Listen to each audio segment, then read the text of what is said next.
Hello बच्चों, चलिए हमारा प्रश्न देखते हैं।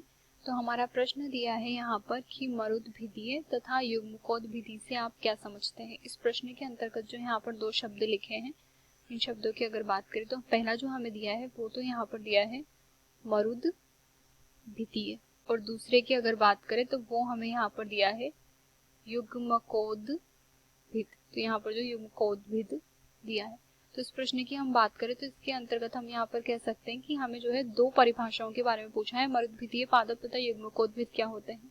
तो इसके अंतर्गत अगर पहले की हम बात करें, इस प्रश्न की मुख्य अवधारणा हम देखते हैं।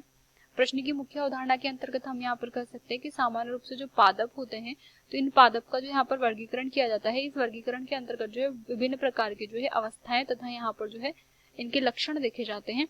तो विभिन्न प्रकार की अगर अवस्थाओं की बात करें तो ऐसे पादप जो यहाँ पर मरुस्थलीय अवस्थाओं में जीवित रहते हैं, यानी कि मरुस्थलीय अवस्था में जीवित रहने वाले जो पादप होते हैं, उन पादपों को यहाँ पर जो है मरुद्भिदीय पादप के नाम से हम जानते हैं। तो हम कहेंगे कि ऐसे पादप जो यहाँ पर मरुस्थलीय अवस्था में जीवित रहते हैं वो यहाँ पर जो है मरुद्भिदीय पादप होते हैं।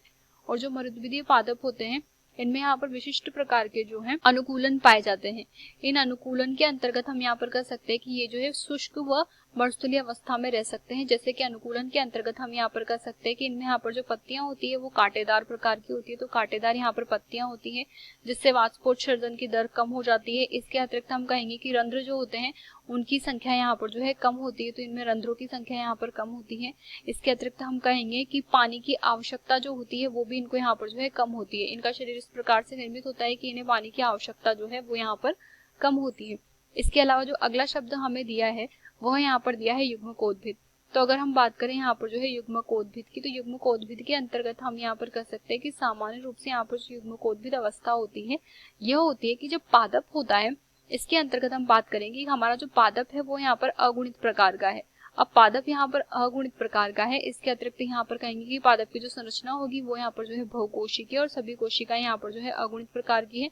तो बहुकोशिकीय अगुणित पादप जो निर्मित हुआ है, इसकी अगर बात करें तो इसके लिए यहाँ पर जो है नर व मादा स्पोर का जो निर्माण हुआ है, वो स्पोर यहाँ पर जो है अगुणित प्रकार के थे। तो अगुणित स्पोर से यहाँ पर जब पादप अगुणित निर्मित होता है तो यह अवस्था जो है युग्मकोद्भिद अवस्था कहलाती है। यानी कि पादप का अगुणित भाग जो होता है, अगुणित शरीर जो होता है, उसे हम युग्मकोद्भिद के अंतर्गत रखते हैं। तो युग्मकोद्भिद जो है एक प्रकार की यहाँ पर पादप की अवस्था होती है, जिसके अंतर्गत पादप जो होता है अगुणित प्रकार का होता है। आशा करते हैं आपको ये प्रश्न समझ आया होगा। धन्यवाद।